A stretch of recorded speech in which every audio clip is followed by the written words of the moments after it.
Όταν μιλάω για ταχύτητα έχω μεγάλο στόμα. Ποντάρω τα λεφτά μου και τα παίρνω πίσω βρώμα. Και χώμα τρως ακόμα καρμπιλάτερά σου έχω μπόμπα. Φτιαγμένο μοτέρ έτοιμο για κόντρα.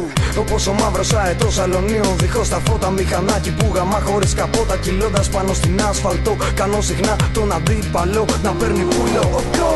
Κάποιοι πουλάνε τα σπίτια τους για μοντέλα. Για να πάρουν ένα για μάχα έτσι για τρέλα.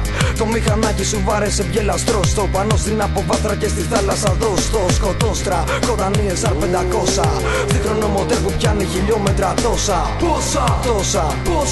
Πόσα δεν φτάνει το κεφάλι σου να βάλει μωρή κλώσσα. Κατά τις 11 η κόντρα είναι στημένη.